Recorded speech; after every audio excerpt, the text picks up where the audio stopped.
So as youth begin to name and claim their role in the story, in God's story, as they begin to claim their own story, there often opens up an opportunity for vocational discernment in that process for young people. And they begin asking deep questions of who they are, who God is calling them to be.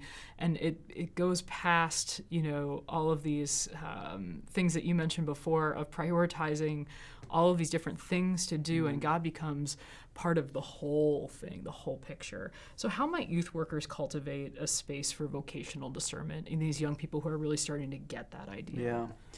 Well, I think for me it's very, very broad in the sense that I think what it means to actually follow Jesus Christ, I think what it means to be a disciple and then participate in the life of the triune God, is to ultimately vocationally be called into ministry at one level or another. So if it doesn't mean, like professional ministry, it does mean to be called into ministry. Because I think this is my own kind of theological maybe contribution or whatever, is to think that we encounter the concrete presence of the revelation of God in the giving and receiving of ministry. And not just in the giving of it, but also in the receiving of it.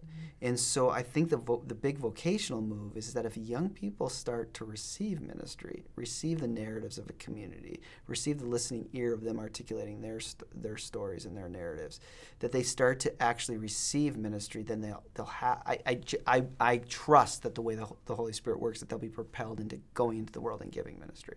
So there is maybe a deep like Lutheran sensibility here, where I believe like the justifying act of God leads us not into kind of metaphysical dreams as much as it leads us to love our neighbor. Yeah. And so that there's this deep movement.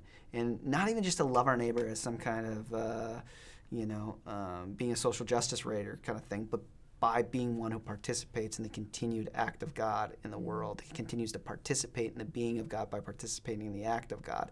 So to receive the ministry is then to go and participate in the ministry, and it's to continue to then encounter the living God in the midst of that. So vocation is a very broad thing for me, and I often don't use the word because it's so overused at times, I think, and it just becomes really blurry on what we mean. But I think there's absolutely, again, if God is the one, or I guess I would say it this way, if God is the one who frees Israel from Egypt and raises Jesus from the dead, then Israel's call and to continued work of the Spirit and the ministry of Jesus' own life, death, and resurrection is to push us into ministry, to move us into ministry, to be a blessing to the world, to go into the world and to both receive from the world and give to the world ministry. But it's the giving and the receiving that's really significant. And too often in youth ministry, it's like, oh, you feel a call in your life, now go give, and do.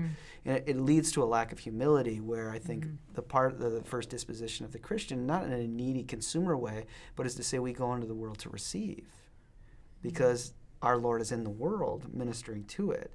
So we go into the world to receive the ministry of the God who comes to us in Jesus Christ. And then to receive it all automatically means you have to give it and participate, because it's a deep participatory reality. That you will feel compelled to do that as you receive. You can do no other but to essentially have it be an overflow from your life into the rest of the world. Yeah.